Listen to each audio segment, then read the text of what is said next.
Shalom, people. This is Brother Laos coming at you with another video.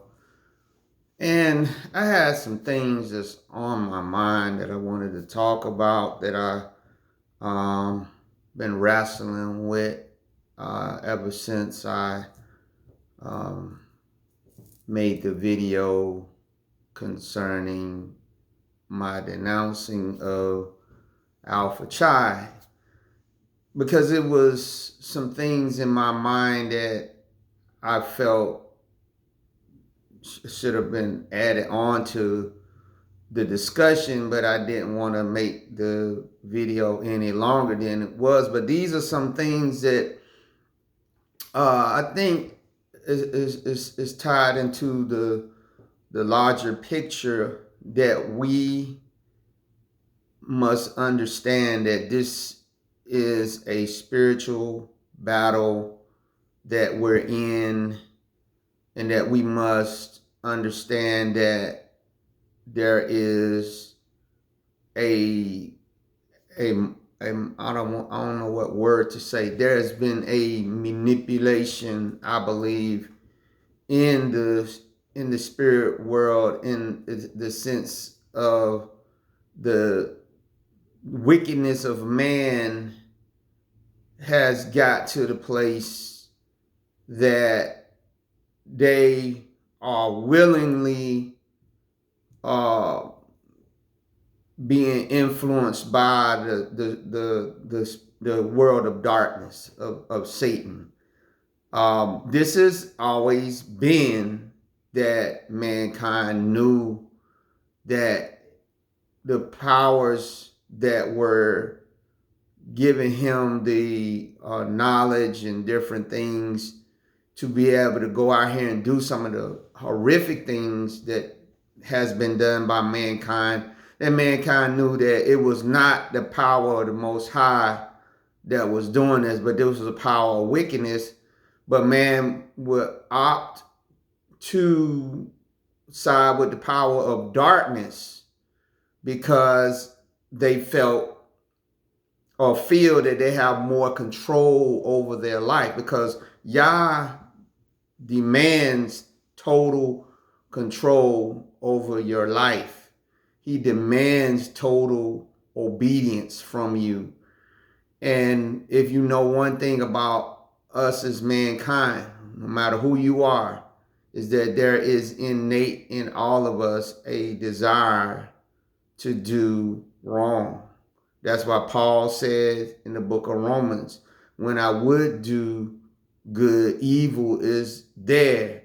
And he even got to the point that he said, who shall deliver me from this body of death?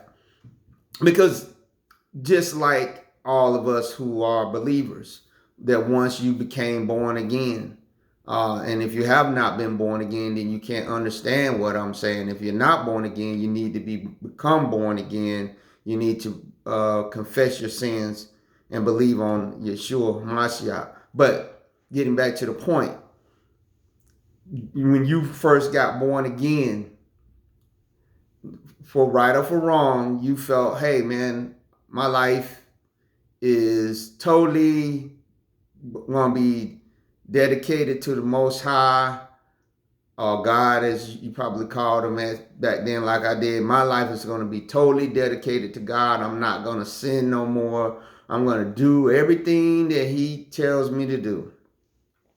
And that's a good thing to want to do, to desire. But Paul said, hey, I desire to do that, but within these members is another force working. And that is because of the fall. This is why when people say, oh, in Yeshua, there is no more curses and all these things. Okay, if that's the case, then why do you have to wrestle against your flesh? Because your flesh is made up of the stuff of this earth. And the earth is what? Under a curse. So the problem that we have as believers, that when you are born again, you have to contend with, and you have to understand that you have now started a war between you of your flesh and you of your born again spirit. They will never jive. The thing that you have to do every day, and I had to learn it, after many, many trials and tribulations, things that I went through, that every day you must mortify the deeds of the flesh. You have to. There's no other way. I don't care how long you've been praying, how long you've been studying, reading your Bible, evangelizing, whatever you want to call it. It don't matter. The flesh is in opposition against anything that the Most High wants to do through your spirit. And the influence on your flesh, right? If you're not careful, can take over, right? And put you back into the same state as when your spirit man was dead to sin, but not alive to Yah. Because once you're born again, your spirit becomes alive unto Yah. But if the flesh gets to overtake, then it's just as well that you would be back in the same state that you was in when you was not born again. Therefore, we must learn the things that are working against us, and through the power of Yeshua, through the blood that he shed, through the power of the Holy Spirit, through the power of the Word, then we learn on a daily basis, because you'll never get to the point that you know everything, but you learn on a daily basis how to wrestle in this great wrestling, where eventually you want to get to a point that you have a mastery. Like you understand this. It's like a beast. Your flesh is like a beast. And so it reminds me of horses. Horses were not native to the Western Hemisphere. Horses were brought here by the Spaniards and I think the Portuguese too. And because horses can reproduce so fast, right? And their babies are born standing up, right? They start walking almost immediately.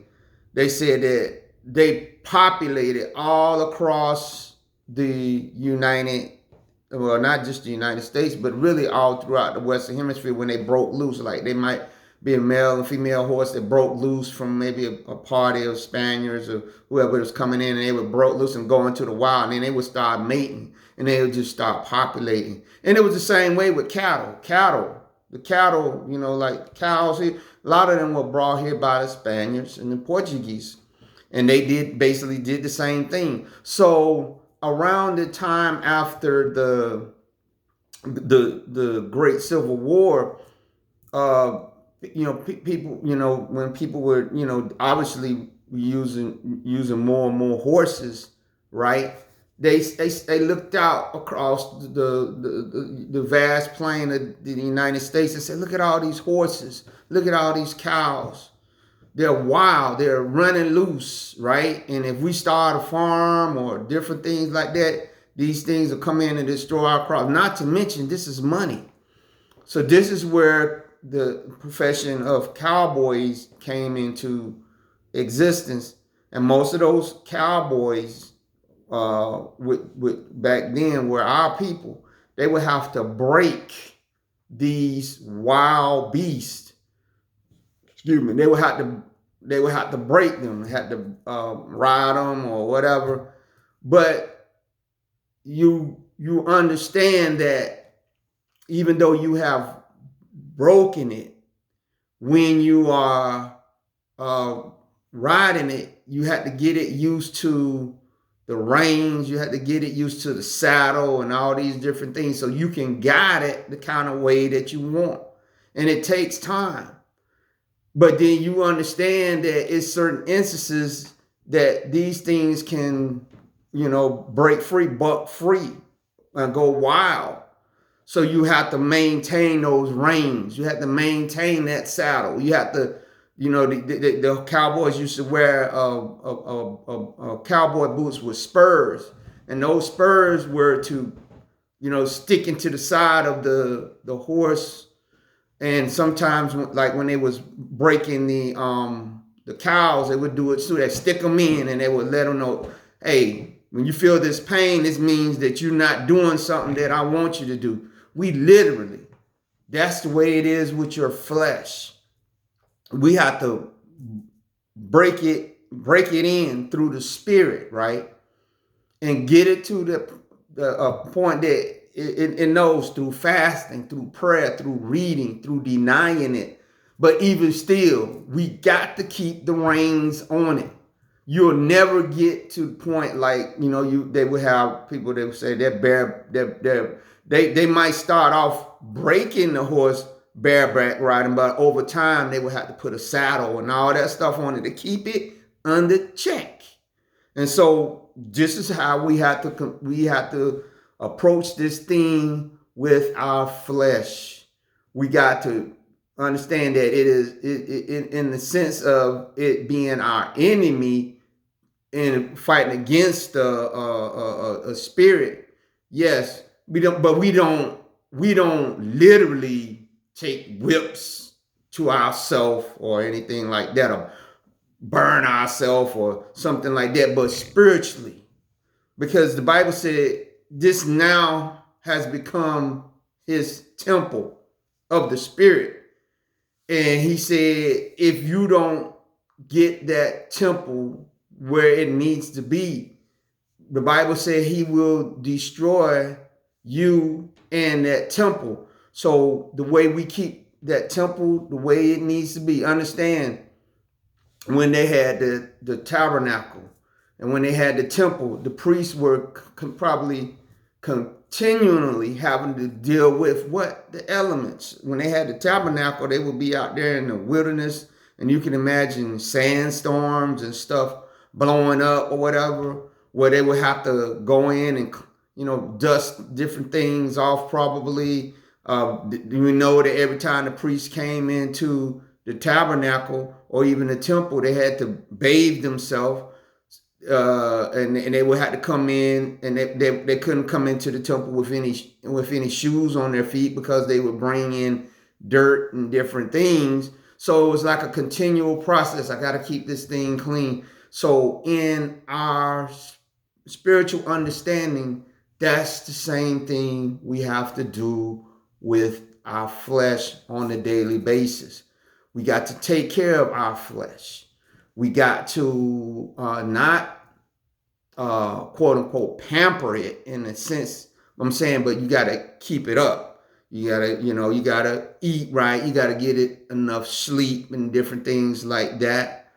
But the main thing above all is that you got to keep the appetites and the wicked desires that are innate or can become wicked.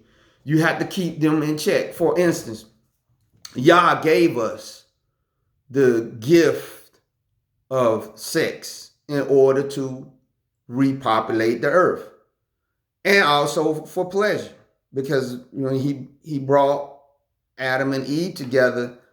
When Adam seen Eve, he realized in his mind, this is a beautiful creation above all the creations to me that Yah has made. I'm gonna call her woman.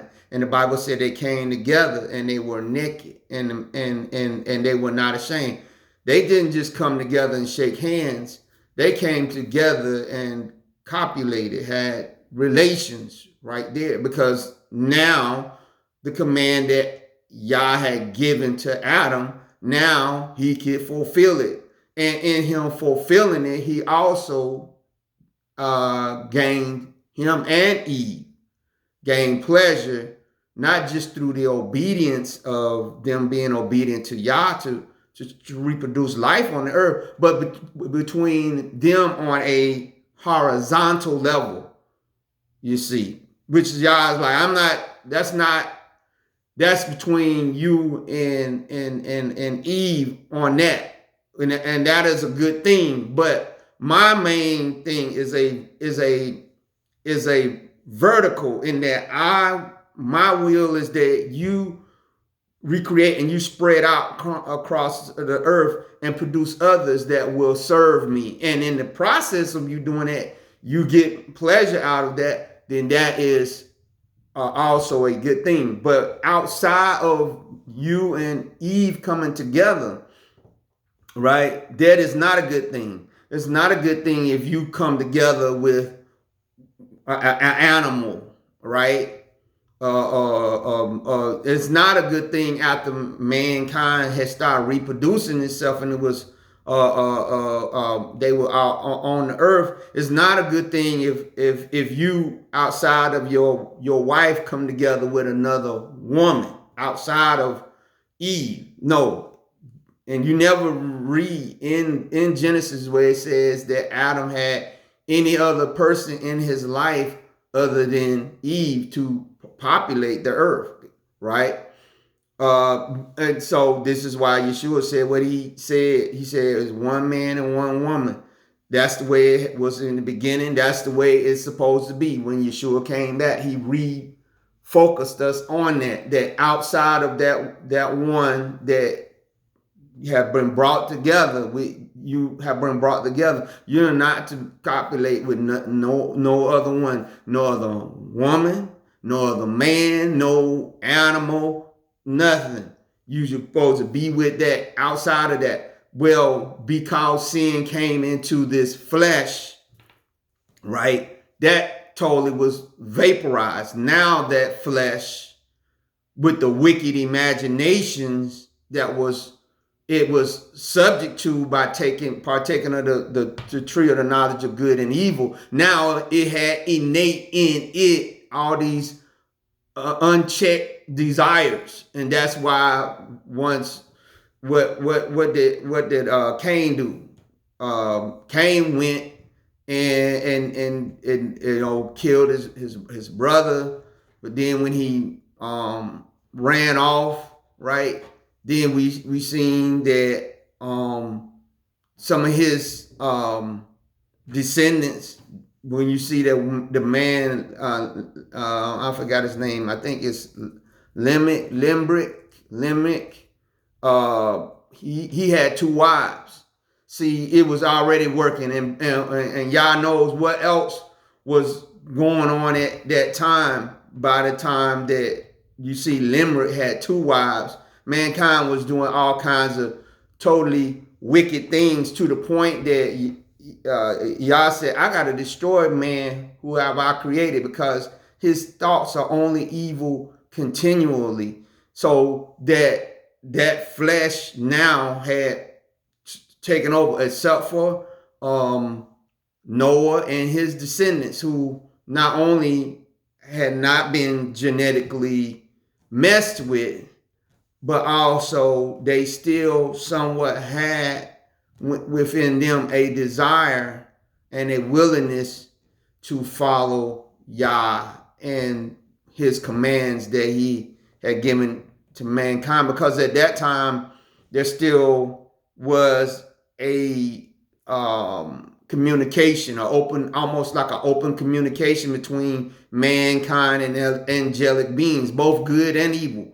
So don't think that during, before the flood, that it was only fallen angels that had open communication with mankind. There was also good angels that had open communication where when they would appear to mankind to talk to them and different things. But as you can see, Yah was slowly moving away from that, where he had Noah to tell the people, hey, it's going to rain for 120 years.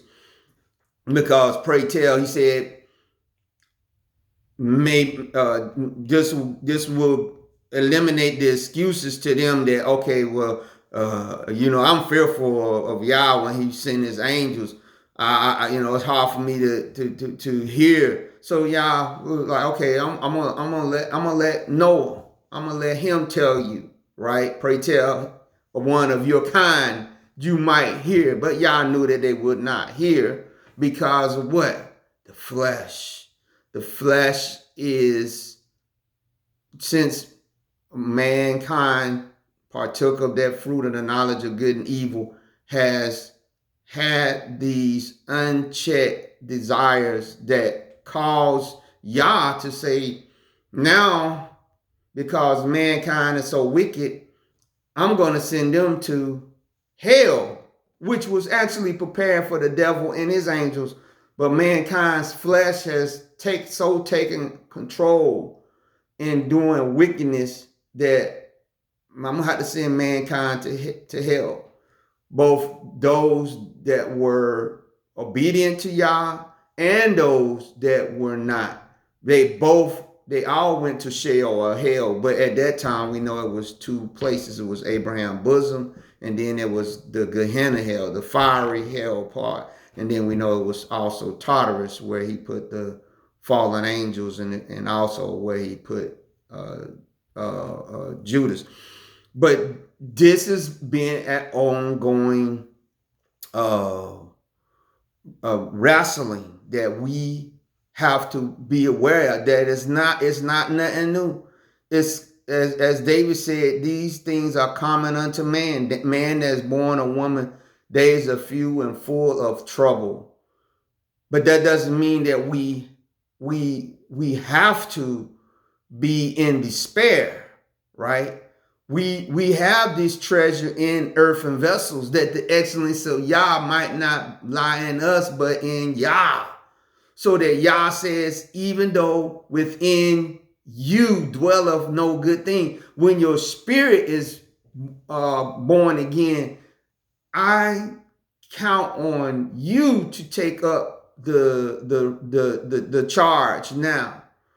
And I will put that grace upon you to help you to be able to deal with the wrestlings that you will have, but also that you get to the point that you don't allow Satan to come in to deceive you through your flesh to go back to the weak and beggarly elements. That's why Yah created the temple at first. That's why He created the Levitical priesthood, right? To to to bridle man from the outside. But when Yeshua came to do the work from the inside out. Understand what I'm saying? The temple, the books of Leviticus, Deuteronomy, Numbers, all these things, these feasts and all these things were things to keep the pressure on the flesh from the outside. But they never were meant that they were going to be able to check this flesh. And the reason I'm saying this is because I'm seeing first I seen it when I was in Christianity, because like I mentioned before, I started off in Adventism. And one of the things, and I talked to one of my friends today, Brother Mike, and your other name, but I'm not going to mention that. If I mention his name, you would know who I'm talking about. But my good friend Mike, we talked, and one of the things that I told him, about me growing up in Adventism, is that you can't beat them for quote unquote keeping the Sabbath, right? Per se, right? From a Friday evening Vespers until Saturday, they got the astrological readings of when the sun actually goes down and when it comes up and all that.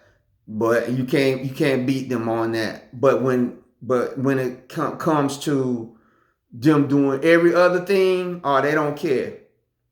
You've seen much divorce, all kinds of crazy stuff going on in it, but they felt that the keeping of the Sabbath day was their salvation. That's, most of them are not going to tell you that. They're gonna say, no, we believe in quote unquote Jesus and all these things. But I'm here to tell you, as being in a family on my dad's side, that most of them are Adventists. That's what they think their salvation is, in keeping the Sabbath day. But that keeping of the Sabbath day does not keep them from going out here and doing all kinds of other devilment. Now you can't beat them on the diet, right? The dietary, if you want to call it the dietary laws or whatever, you can't beat them on that, because a lot of them don't drink or smoke or anything like that. Definitely don't eat no pork or shellfish or anything like that. But I'm telling you, some of the meanest people that you want to ever meet, right? It's going to be a black 7-day Adventist. I'm telling you, some of the meanest, uh, downright whatever. I'm telling you, it is crazy, because all that stuff was not meant to be able to keep the flesh under check. It was only a temporary thing, stopgap, until Yeshua came along. When you are born again in the spirit from the inside through knowledge of the word. Now, you got to have knowledge of what the word said, because he said, my word is a lamp unto my feet, a light unto my path. So we don't discourage because that's what they had. They had the first 5 books of Moses and the books of the prophets, the disciples and all them after Yeshua ascended, that they were studying from, and Paul, to help understand. But now it was to get a spiritual understanding from the inside out, not the outside in, to go back to an actual tabernacle, to go back to an actual temple. Because this is why, again, I'm telling you, believers, read the book. Those that call themselves Hebrews, which we know that word is, and the language thing. We're gonna get to that too.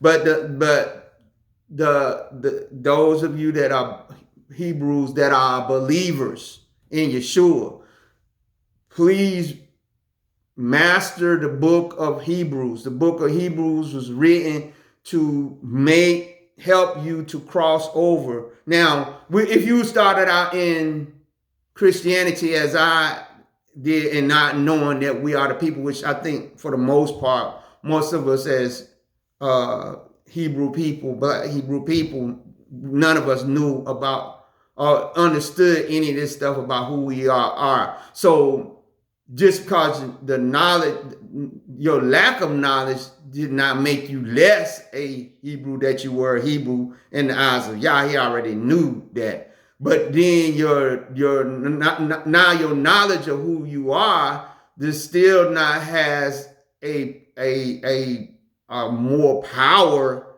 to help you deal with the flesh. You still deal with the flesh the way you would deal with the flesh if you was, say, you thought you were still a Gentile. All have sinned and come short of the glory of the Most High. And the keeping of your flesh under subjection is only going to be through you being born again, not from you being a Hebrew or being a Gentile or whatever. You must be born again to keep charge of this flesh. There's no other way. And the problem that you have in Christianity, in the sense of that they look at the thing of the grace of of Yah being the thing that overrides his word, and what he commands us, is a total misdirection and misunderstanding. right? And then that they say, okay, if he came to work on the inside, from the inside out, then what need have I to deal with his word? Because the word became flesh and dwelt among us. But then the Bible said that he sent the Holy Spirit to speak the things that he would if he was here, in the sense of just like the apostles and all those, the Yahudim back then. Most of them, they said they could recite the Pentateuch and all that verbatim without picking it up. They could, because they had over and over and over. So they had per se head start on the Gentile believers, in that the Spirit came to activate within them that word that they had, that they had within them, talking about Yah's word, right? So the Gentile came and said, okay, we're born again.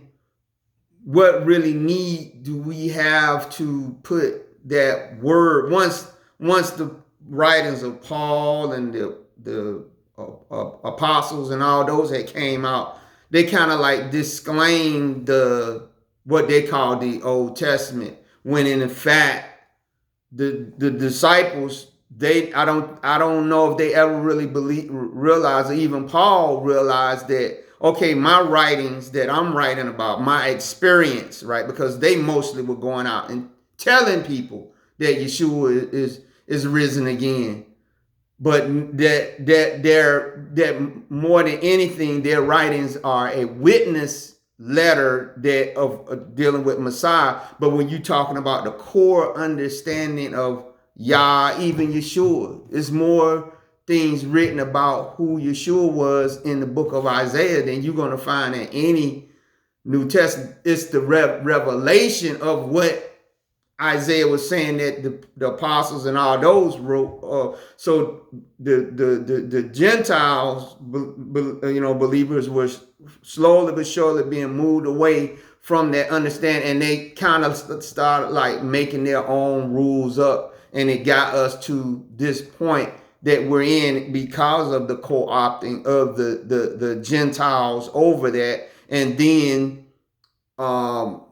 so now that you are understanding of that you are the people, you come to understand, hey, this whole book, or even before that, let me say, even before that, did you understand that I'm reading the word, and the word is activated by the Spirit, the whole word. That's the problem. That's the problem with saying that you're a Pentecostal or a Baptist, saying that you're a Hebrew or whatever, if you don't eat the whole roll. He told Ezekiel, eat the whole roll. Eat the whole roll, because we read these things. We read about the tabernacle. We read about the temple. We read about the feast and all these things. Those things are good to read. But the activation of what it means to you in your everyday life only comes through the born again experience. That's why what the Bible said when Peter and them came before the Sanhedrin in the book of Acts, he said the Sanhedrin perceived that these were unlearned men, but that they had been with what? They had been with Yeshua. They had been with Jesus. So that was the thing. You couldn't beat the Sanhedrin and them in breaking down the Pentateuch and all these things in their understanding of reading. Like I said, you couldn't beat them. But then look at what happened with Nicodemus when he came before Yeshua, and Yeshua said, "You must be born again." And he said, How can you do that? Can you go back in your mother's womb a second time? He said, if I just have told you of earthly things and you don't understand that, how can I speak to you in earth about heavenly things? And Yeshua said, are you supposed to be the teacher? You supposed to be the teacher in Israel, meaning Nicodemus was the top of the top of the top. but he was not what? Born again. But he was searching to understand. You understand? So those that are you that are in this thing called the Hebrew Israelite movement, a lot of you are not born again. You're not born again. And so you coming at it from, I'm looking at this and that. You won't understand until you born again. And indeed, it's some of you that are born again, but you have allowed, because we are emotional people, you have allowed your over exuberation, your over excitement of learning who we are and going now reading the what we call the Old Testament through the eyes that we are the people, and you have now glamorized that and put upon it some false narrative that we were living our best life for y'all back then, when that is not the case. That is not the case. You even find that for a long time after David kingdom had started crumbling, then you start getting these different kings rise up and die, and then another wicked one would come up, and then that up until the time of Hezekiah, that they had not been participating in the Passover, that during Joash's time they had to rebuild the temple because the temple had fell into disrepair, and that the scrolls, the ancient scrolls, had been thrown into the trash. So they didn't even know until they started reading, and Jehoiada came and said, "Oh my goodness, man, look at, I'm reading the ancient scrolls, and all this stuff that we've been doing is against the Most High Yah." And then how they had to go to Huldah, and she was a prophetess, and she said, "Most High, is not going to destroy y'all right now, because y'all coming to understand that y'all have been going against his word, but eventually he is going to destroy Judah because of your disobedience to his word and casting it aside, because it was so much idolatry that had taken over the temple," which is again the temple and the tabernacle is a picture of our flesh, because without the spirit of Yah in the temple was just a beautiful building. But when the spirit of Yah was there through the Holy of Holies, and so we look at that, right? We look at that and understand now, like I said, we are that temple, right? But we got to keep that temple in check. And the temple without the spirit of Yah in it is just a beautiful building. But then that's when you can put all other kind of crazy stuff. Indeed, they were with the Holy of Holies and all that being in there, they was bringing in their other gods and different things. And that's why Yah said, eventually, I'm going to have to destroy this temple, because my spirit cannot dwell in an unclean place. And so these spiritual understandings, after Yeshua came, he was given through his disciples and through Paul and through others, right, to get us to the point of being able to live. Because Adam and Eve did not have a temple. They had a what? They had a garden. They had a garden full of animals and fruit. And they had one tree of life and then one tree of knowledge of good and evil. If they had partook of the tree of knowledge of good and if they had partook of the knowledge of the tree of life, then this is what I believe. I believe that Yah would have got rid of the tree of the knowledge of good and evil, because they would have made the right choice, and they would have forever been dwelling in fellowship with Yah when he would come in and walk with them in the cool of the garden. There was no priesthood. This is why be born again is supposed to bring us back to the garden. It's supposed to bring us back to the garden experience where the spirit man is alive and it has the control over the flesh. This is the purpose of being born again, is that we start building up the spirit man in order to temporarily now, because like I said, you can't do it one time, and it's a daily thing. That's why Yeshua said, take up your stake or your cross daily and follow me. Because every day when you wake up, you got to mortify this flesh because of the fall. Because of that, you have to do it, right? But you can't do it without the spirit of Yah. You can't do it unless you born again. You can try. You can try. You can go through doing all the feasts. You can go through wearing all the fringes, how many you can count, make sure you got all, which I don't know. Some people have different things on how many they say. I don't concern myself with none of that, right?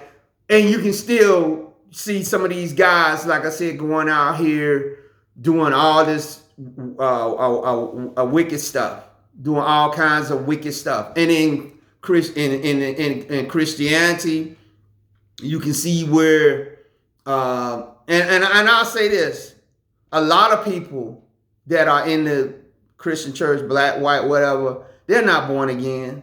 They have got a form of godliness. They have got a religion, just like I said, Seventh-day Adventists.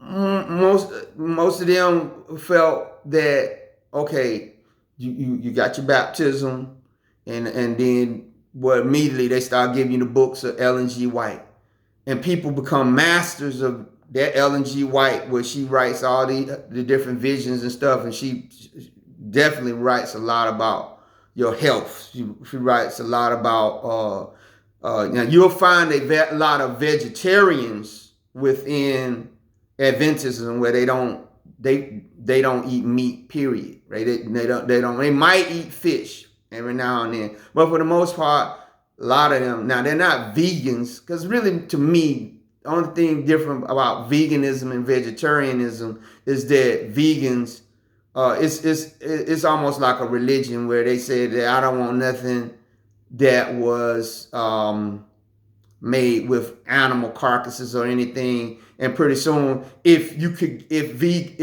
vegans could do it, they would go around butt naked, because they probably would say, you know what, I don't even want to cut down a tree. It's going back to nature worship, but people won't realize that, right? But it is a religion, right? It's again what, giving into the flesh, right? Giving into they don't see it that way. They see themselves. Oh, I'm rejecting what the flesh wants. The flesh wants meat, right? But see, it's a thing on the inside of pride. See, people can reject meat, but be filled with pride. They can feed off of pride. That's why Paul said, meats for the belly, belly for the meats, but Yah shall destroy them both in hell. And that's why he said, again, like I said in Ezekiel, the 4th chapter, where he said, in your lands of your captivity, you're going to be eating your polluted bread, right? No matter what you say.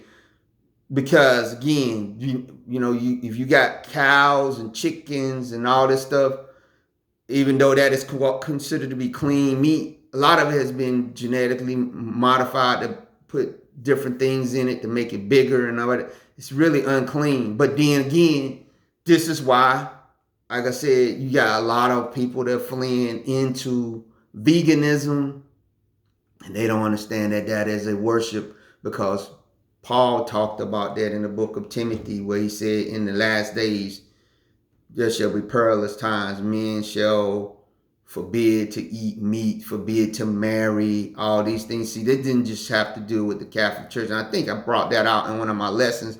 But all of this comes, what? Through the flesh. Through the flesh. That's why the Spirit can discern all of this stuff and show you, right?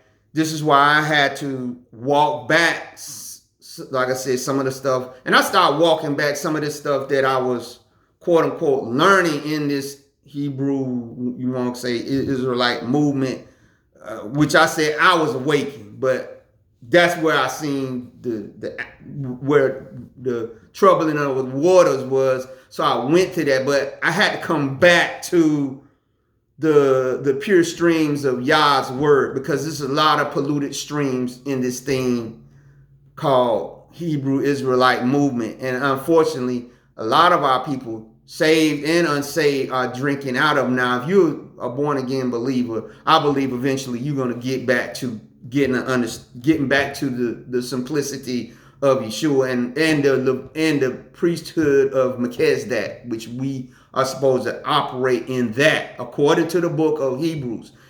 Some of you gonna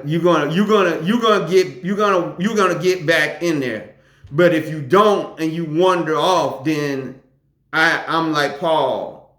I have my doubts about you that you was even born again. If you start getting off into some of these false streams that I'm seeing, which again are being brought because people can't check their flesh because they're not born again, and they're trying to depend upon the outward doing of these things, which you're not even doing them exactly right anyway, to keep them in, or saying certain words, or thinking that you speaking a certain language is going to give you more favor with Yah. When the animals, what language do birds speak? What language do the cows and the wild animals out there speak? But yet when they have a need, the Bible said that if a bird falls to the ground, the Heavenly Father knows it, and He said He takes care of that bird, even though it's not speaking no human language, but it has need because it is His. And so how much more of you that, though you might not, because we already understand that nobody knows. I'm just gonna be upfront, because it's if it's not one unified thing, then it's not. You can't say that my saying Yahuwah or Yahweh or God or whatever. Who can say? Now, like I said, I say Yahuwah, but I by no means say that is, the gospel truth that you guys say Yahuwah, because then somebody gonna say Yahweh, and then somebody gonna say Hawashai, and someone gonna say Yahweh. I'm saying, I say this in order to keep my mindset that, hey, at one time we did have a language. This might be the closest thing I can get to it in certain words. So I'll say it, but I'm saying, if I'm talking to somebody and they, and I want them to understand certain things, I'll use the word Jesus. I'll use the word God, because I understand that in my heart, Yah knows. Now I tell them, hey, I might use the word Yahuwah, right? Because that's why. But if I'm, as Paul said, I condescend to men of lower estate, and also I became all things for all men. So, if I'm talking to somebody, yeah, I might use the word God or Jesus or whatever, because that's their understanding. But I myself, when I pray, I say Yeshua, Yahuwah. I say the Spirit, all these things. But even if I didn't, Yah knows who I am. He knows who I am, because I've been born again. But I know some of you say, well, that seems like that's reversing. No, that ain't reversing what you think Yah is trying to do. What do you think Yah is trying to do with giving us the knowledge of who we are, or rekindle that? He's doing that to fulfill the scripture. He said that there will be a rattling of the bones. He said the bones would rattle, and when you hear rattling, it's just a bunch of shaking and noise. So we all making a bunch of noise right now. Whether you're saying God, Yeshua, you see some of the camps just use, God and Jesus and Christ and all that kind of stuff. But like you see that, how their portrayal of what that is. The most important thing is being born again. And the most important thing, if you're born again, is to stay in Yah's word for yourself. A workman that needeth not be ashamed. In order to learn how to mortify the deeds of this flesh, to beware of the wiles of the devil, because we are living in those deceptive times, very, very deceptive times that we are living in, where we must beware of the wiles of the devil. I don't know if anything that I said today resonates with you, but I would leave this one thing out of all that I said, because I know kind of probably rambling in some areas, but the most important thing is that you can't put no trust in this flesh. You can't put no trust in this flesh, and if you depending on the flesh, your flesh changing the way it is because you now have knowledge that you might be of one of the 12 tribes. If you depending on the flesh to change the way that it is operating because you say that you're keeping the feast days, the new moons, the all these things, or you wearing the right clothes, or you saying the right language, you depending on the flesh to change because of that, and you're not born again, you are sorely mistaken. You are deceived. Because understand, our people knew the language, they had the land, and they had the look, meaning they look like us because we are the descendants. But with all that, when Yeshua came, they still rejected him. And they didn't have the quote unquote New Testament per se, if you want to use that word. They had the correct book of the book of Enoch. They had the correct books, all that. They had not been corrupted then, because the stuff we got today is corrupted. They had the correct book of Jubilees and all that stuff. They had all of that stuff. They hadn't been corrupted yet. With them having knowledge of all of that stuff, because we know they did, because when Peter wrote, and I don't know if it's First or Second Peter, he wrote one of this within that scripture. He talks about the book of Enoch, so they had knowledge of all of that stuff, and they could recite the Pentateuch and the books of prophets verbatim in the original language, in the original meanings of it.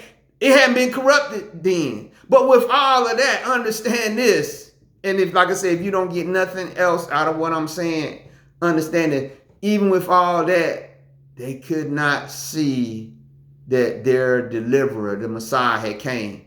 And so if we take that same pretense that even if in our time we got the correct language, we got the people to look at the correct people saying, hey, we are the people. And they're like, oh yeah, the people are black. Yeah, they're brown, black. And we even got back in our land somehow, which I don't believe we're going to get back in that land until the Most High takes us there. But if we were able to, without you being born again, it would not profit you. You would do the same thing. You would reject the Messiah when he comes. And it's going to be a lot of our people. I really believe this. When the battle of Armageddon comes, it's going to be on the enemy side. They're going to be on the enemy side, because if you continue on in this mode, you're going to get off into some stuff that's going to take you away from the Messiah. It is. It's going to. So you got to understand the only way you're going to win this battle over the flesh is that you got to be born again. And you got to mortify the deeds of the flesh. So with that, I'm going to ask you to give this video a thumbs up. I'm going to ask you to subscribe. I'm going to ask you to leave a comment. I'm going to ask you to go back and look at some of my old videos. I got over 300 and something videos.